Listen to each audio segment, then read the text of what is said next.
छतु soybean करी से भी बिना पियाज रसुण देखो केते मोटा ग्रेवी जदि जानवा चाहते भिडियोटी शेष जाए देखो। आज भाई कौन हो आज भारत बंद बड़ भाई मान आज भोजी आज आइटम हम बटम छतु सोयाबीन गोटे तरकारी करिया अरुआ भात सालाड। चलो भारत बंद भोजी चलू आम करिया। छतु कटाई नाला आलू भी कटाई धुआई नाला मसला भी रेडी नाला से मुझे प्रथम एपटे अन्न को बसईदी।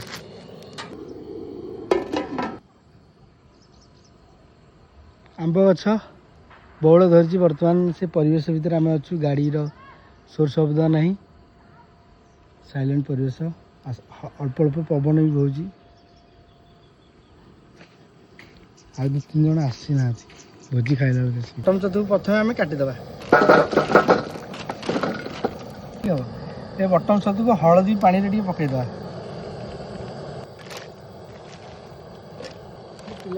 बिना पियाज रसुण हो पियाजटा हूँ टमाटर टमाटर हम साधा पूरा बिना पियाज रसुण आम हम गुरुवार चाउल बर्तमान पानी फुटिगले चाउल देदेवा।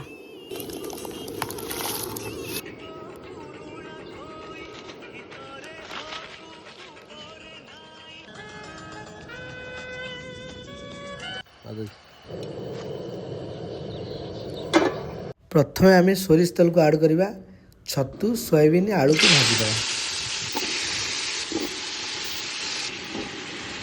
देदेव सोरिष तेल सोरिष तेल जो गरम हो गोटा जीरा किसी ऐड करदे किसी समय पर अदा पेस्ट को ऐड करदे तेज पत्र हाँ हल्दी पाउडर किसी ऐड करदे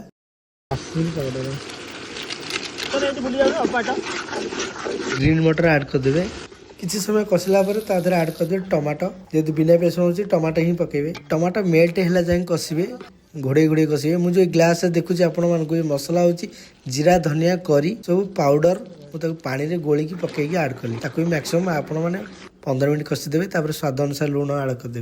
ये पेस्ट हूँ काजू चारमच पेस्ट एटा देले ग्रेवी मोटा हम और टेस्ट भी बढ़िया रहिबो। किसी समय पर जो आपको भाजिक रखीदेली सब छतु सोयाबीन आलू ताकू ऐड करदे कषिला पानी देदेवे 15 मिनट फुटिया को देदेवे चापा घोड़ाई। सालाड पे आमर काकुड़ी टमाटो आम काटी देजु दही किसी ऐड करदेलु तापर आम रेडी गला सालाड देखंतु आमर मल्ली फुलिया राइस रेडी होइछि ता तळे मु किछि पत्र दे देछि जेमिति बाली किछि लागिबनी राइस रे। देखो बाबू चली के आउछंती बाबू तमे लास्ट गले कोन करबो आज्ञा भाई कौन करी माजी देवी आ कौन करी। कितने शानदार विचार रखते हैं कि दुख धन्यवाद। फाइनली आमर छतु सोयाबीन कर रेडी होइछि तापर किछि ऐड करदे गरम मसला राइस बर्तमान सुकान दउछंती। हां हां तले बसिलु ये तो पानी पके जो सोयाबीन को कच्चा मार्का छतु रोसई करछंती हमर जय कृष्ण साहू पूरा मोबाइल ए बाबू जण को धुआं कर दे देखुचटी ना हल्का हल्का हां हां कौन करी लास्ट को आसिली माझिया दायित्व दे देले आ कौन करी पैसा टे कम मिच कहउछ ड्रेस देखना ए बटो नाही रोसई बाबू टी अना वर्तमान पड़ोसी रे तू व्यस्त ओन अधिया होइरो ताको अधे कर दियो पड़ोसी पड़ोसी लास्ट को खाइबेनी मत लागुची।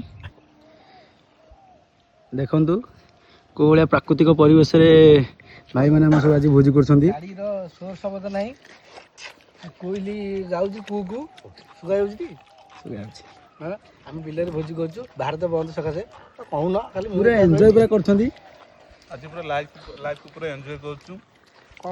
मल्ली फुलिया सोयाबीन समस्त तो होटल खाई पारे किंतु एमती प्राकृतिक परिवेश समस्त उपभोग कर परिबेनी दिले कोन कहिबे बहुत टेस्ट हिच खाई जा बहुत बढ़िया है बहुत बढ़िया है एते मिच कथा कहनी सतरे रोहन केन लागुची समझ लागुची बेस्ट छोट पिला कहला माने सत कथा आइतो भल लागुची बाटी के लोना देला क्या बोले तूने बा ए तो ठीक ठाक रे कमेंट करतला भोजी वर्तमान हमर सरीला रहउची संग माने आ गोटे नुआ फ्रेश वीडियो रे देखाबा। Thank you.